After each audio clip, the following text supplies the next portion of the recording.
Sir இப்போது நீங்கள் சொன்னீங்க ஒரு நம்பர் நினச்சிக்கங்கன்னு. அப்போ வந்து மணி ஒரு 4:55 இருக்குன்னு வைங்களேன்.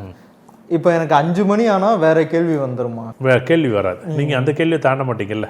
அது எவ்வளோ நாளைக்கு அதே நீங்கள் இந்த வேலை முடிகிற வரைக்கும் 2026 அக்டோபர் மாதம் அது வரைக்குமே எனக்கு அந்த அந்த ஒரு கேள்வி அந்த கேள்வி தான் நீங்கள் யோசிச்சுக்கிட்டு இருப்பீங்க. நீங்கள் ஒரு வீடு வாங்கணும்னா நீங்கள் வீடு வாங்கினா தானே அதை மறக்க முடியும். ஆமாம்.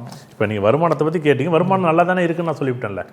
இந்த பிரசன்னங்கிறது ஆச்சரியமாக இருக்கும். அவ்வளோ அழகாக நீங்கள் எவ்வளோ தூரம் சொல்ல முடியும் அப்படின்னா, இது எப்போ ஆரம்பிக்குது எப்போ முடியுது.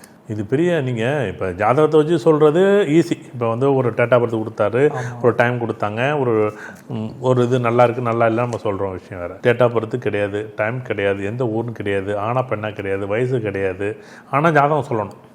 நீங்கள் கேட்குற கேள்விக்கு, சார் இவர் வீடு வாங்கலாமா, இல்லை இவர் வெளிநாடு போகலாமா, இல்லை வெளியூர் போகலாமா, இல்லை சார் இவருக்கு வந்து குழந்தை சம்மந்தப்பட்ட ஒரு கேள்வி இருக்குது, சார் திருமணம் நடக்குமா.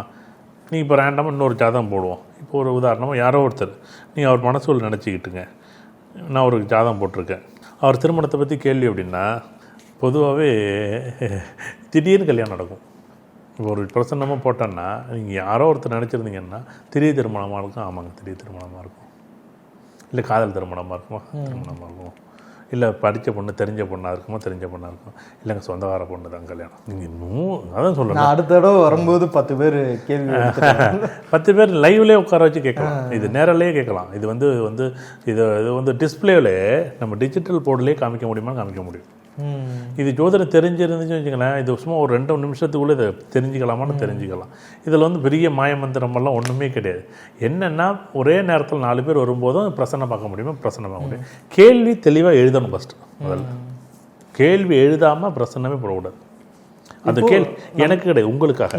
ஏன்னா நீங்கள் அந்த கேள்வி எப்படி அந்த கேள்விக்கான தெளிவான முதல்ல சொல்கிறீங்க, கேள்வி எவ்வளோ கூர்மையாக இருக்கோ பதில் அவ்வளோ தெளிவாக வரும்னு முன்னாடி இந்த புத்தி கூர்மைங்கிற மாரி அறிவு கூர்மைங்கிற மாரி இந்த கேள்வியில் எவ்வளோ தூரம் துல்லியமாக நீங்கள் எழுதுறீங்களோ. வீடு வாங்கலாமா, வாங்கலாம், வாங்கக்கூடாது, முதல் கேள்விக்கு அனுப்பது.